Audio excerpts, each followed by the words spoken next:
What's up, guys? Today I want to talk about snaring and just kind of the stuff that I use out on the line when I'm snaring.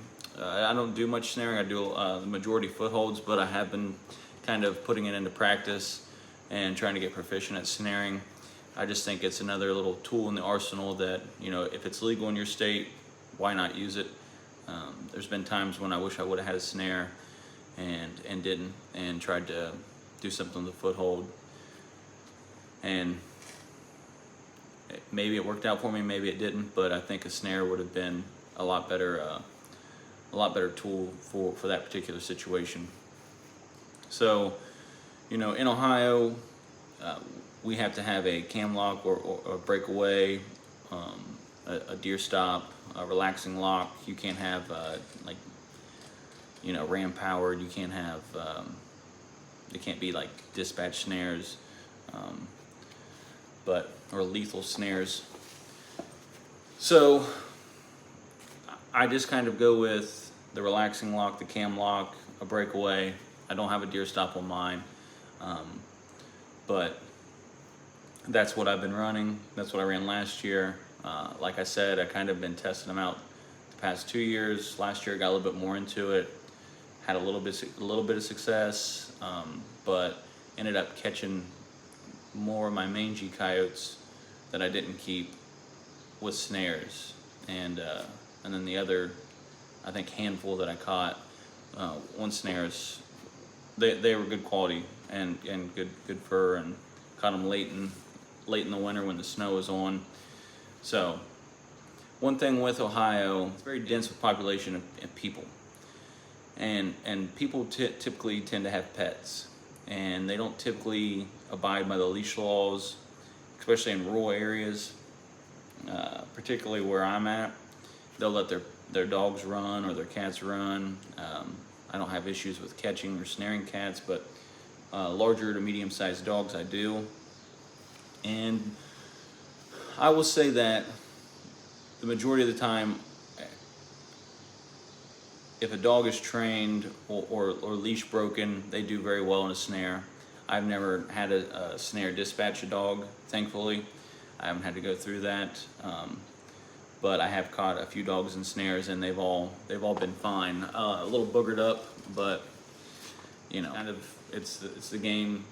It's the game we play. It's unfortunate, but thankfully that they've all been able to go home. So I think after I let them go, I don't know what happens. I go on their way. So anyways, I use 3/32 snares, and I use 5/64 snares. I just used the 5/64s because they were leftovers from the first year I did it, and then I did the 3/32, and I like the 3/32 on a 7x7 with a cam lock, breakaway, 280-pound breakaway. And then I do an extension, and then if I need to, I have other extensions that I add on. And I don't like the wire twist support that you put your number 9 or number 11 wire on. If I had to do it over again, I would go to just the rubber tubing. So I'll show you that. So this is the snare I use. Like I said, 7x7, 3/32, and you know, I've already taken the teardrop out of it. It's already ready to go. Quick. I put a stop on the end. Everybody knows what a snare is if you're watching this typically. This is the wire support that I'm not a fan of. Not a fan. If I had to, I would go to the, like I said, the rubber, and then I put my swivel on the end.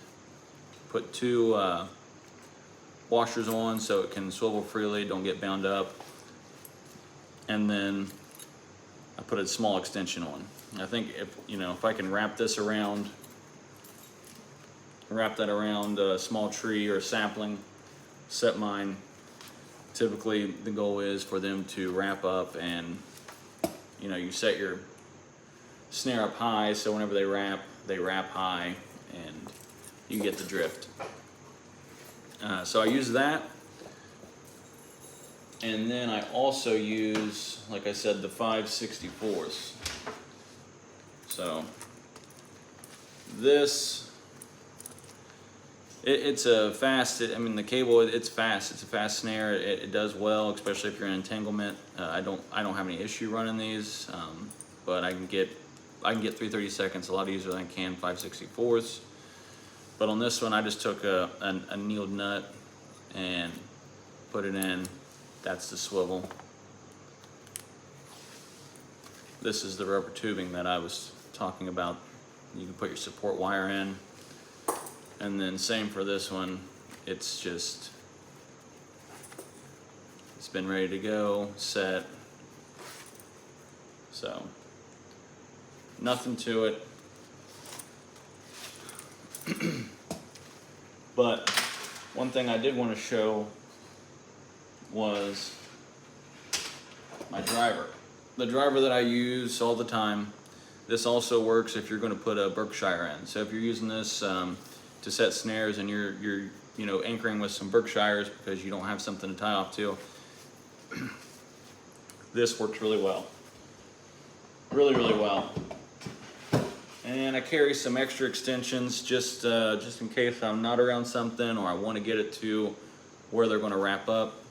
Just, an extra 5-foot extension. Now some of the supports I use, I went to this wired rod support with number 9 coming off of it. It's got the little ear on the end. This goes into the ground. It can't rotate back and forth. And then you have your support wire.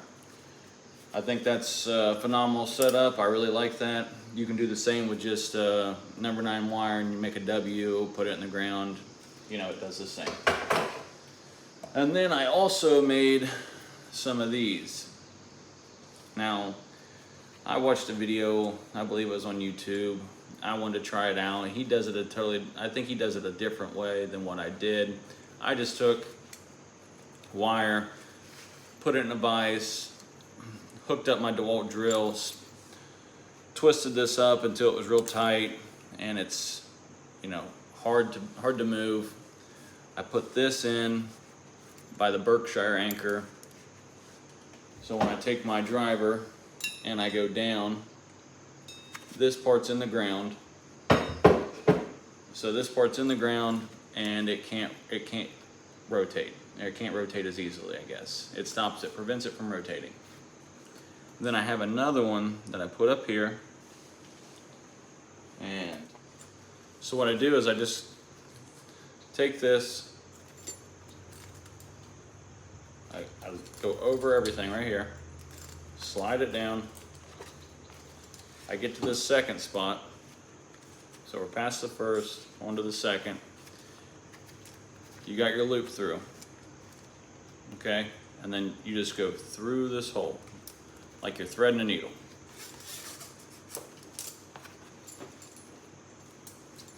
All right, so it's figured 8. It's a figure of 8 right now. So that's locked on there good. This is your anchoring system, because when you go down, this needs to be free moving. So when it goes down, it's going to twist. It's twisted, it's in the ground. So it's in the ground probably 18, 20 inches. And then you have your support here. And then you take your wire and you run it up, and you're in the ground. You put this where you want it in the trail, attach it on, set your loop, and you're good to go. Once you're done with that, you can literally just reload it. If it's a good spot, you can reload it. Take that out, slide this. You can't go off the bottom end, so you'll go off the top end. So if this is already set in the ground, all you're going to do is you're going to slide over your support. You'll stop there, and then you'll just eye back through.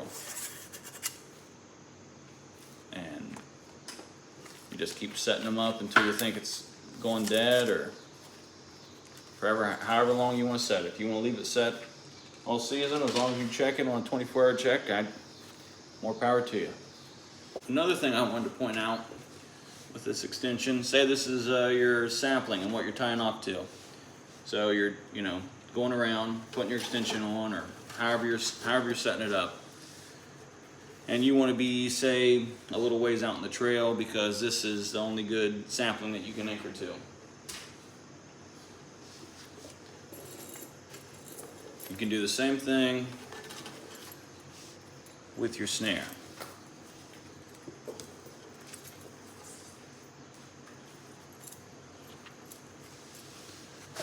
So all you'll do, take this, run it through. Let me do that again so you can see it.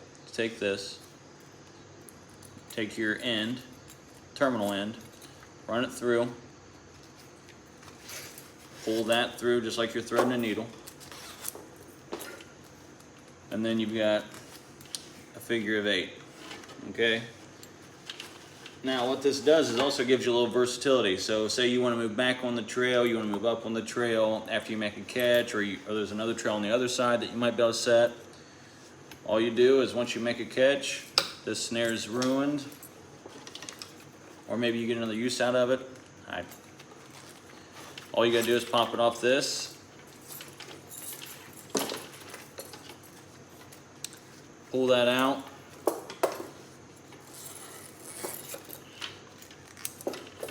you still have your extension good to go. You just load up another snare, put your support in, and you can keep catching, you can keep trapping. It's pretty versatile. It's really quick, it's really efficient, and you could put dozens and dozens, hundreds of these out if you had the property, if you had the spots. So it's just another tool in your arsenal. I think if you are able to use them, I think you should use them, and I think you'll be pleased with the results.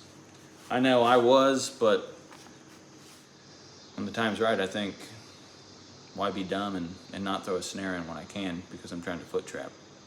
So appreciate you guys watching, and hope you learned something.